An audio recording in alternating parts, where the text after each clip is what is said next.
আমি ৰাজবাৰী পুখুৰীটোৰ ওচৰলৈ আহিছোঁ এইটো হৈছে পুখুৰী এইফালে আছে পুখুৰী আৰু এইফালে আছে শিৱ মন্দিৰ ৰাজবাৰী শিৱ মন্দিৰ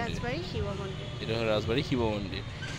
এই শিৱ মন্দিৰো জলপাইগুৰি ৰায়কত বংশৰ ৰজাসকলে বনাইছিল আৰু এইটো হ'ল ৰাজবাৰী পুখুৰী পিছফালে গছডালৰ পিছফালে পুখুৰী আছে যিটো লোকেল ভাষাত দিঘি বুলি কয় দিঘি বুলি ক'লে আপোনালোকক এতিয়া দেখাই আছোঁ ৰ'ব এইটো হৈছে মন্দিৰৰ সন্মুখভাগ এটা চাইড এইটো আৰু সেইফালে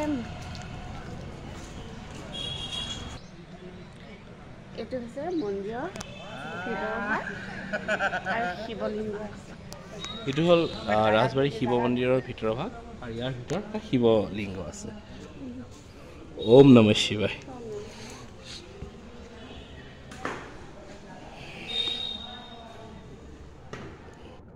এয়ে হ'ল ৰাজবাৰী মন্দিৰৰ এয়া শিৱলিংগ কোচ ৰাজবংশৰ ৰায়কত বংশৰ ৰজাই এই মন্দিৰটো নিৰ্মাণ কৰিছিলে এয়া মন্দিৰৰ ভিতৰৰ ভাগ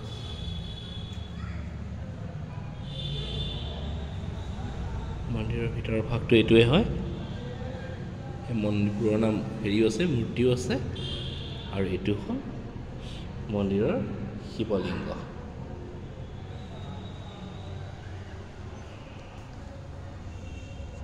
আৰু এই মন্দিৰৰ পৰা এনেকৈ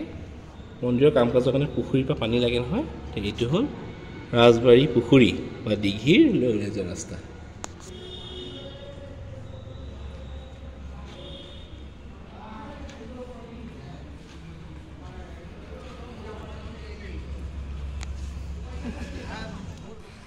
এইটোৱে হৈছে ৰাজবাৰী পুখুৰী বা দিঘি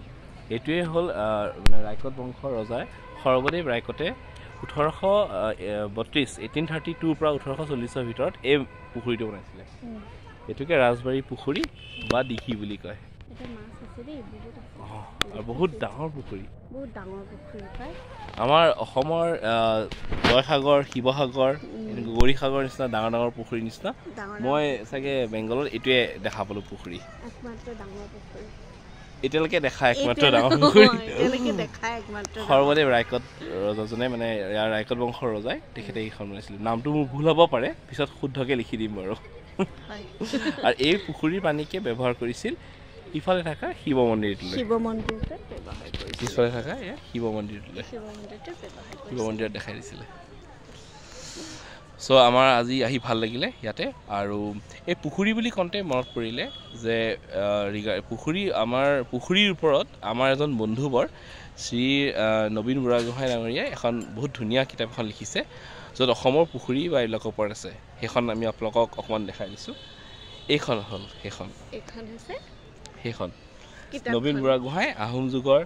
পুখুৰী স্থাপত্য আৰু অসমৰ অন্যান্য পুখুৰী তেখেতে অসমৰ বিভিন্ন মানে পুখুৰী কেনেকৈ খান্দিছিল তাৰ যিটো ইঞ্জিনিয়াৰিং যিটো মানে আৰ্ট বা যিটো মানে বিদ্যা সেইটোৰ ওপৰত বহুতখিনি ষ্টাডি কৰি লিখিছে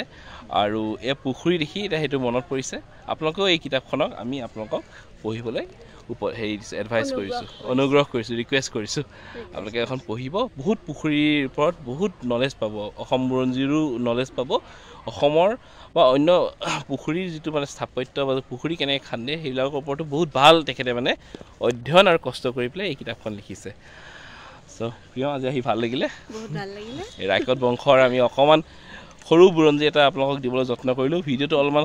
দীঘল হ'ল তথাপি ইয়াৰ ৰায়কত বংশৰ এয়া শিৱ মন্দিৰ আৰু ইয়াৰ ৰায়কত বংশৰ দিঘি বা পুখুৰী এনেকৈ আমি আহিব লাগে আমাৰ বুৰঞ্জী বা হিষ্ট্ৰীৰ ওপৰত বস্তুবিলাক অকণমান জনাব লাগে জলপাইগুৰি ডিষ্ট্ৰিক্টৰ এই বস্তুটো আমাৰ অসমৰ লগত কানেক্টেড আছে কাৰণ অসমৰ কোচবিহাৰৰ ৰজাসকল বা আমাৰ যিজন আমাৰ চিলাৰায় খুৰাকৰ বংশ ইয়াত শাসন কৰিছিলে ৰায়কত বংশ গতিকে এইটো বিষয়ে আমাৰ অসমৰ মানুহে জনা উচিত আৰু ভাল লাগিলে পুখুৰী চাই কেনেকুৱা লাগিল প্ৰিয় বহুত ভাল লাগিলে সকলোৰে সপ্তাহটো ভাল যাওক হেপী উইকেণ্ড সকলোৰে সুস্বাস্থ্য কামনা কৰিলোঁ ধন্যবাদ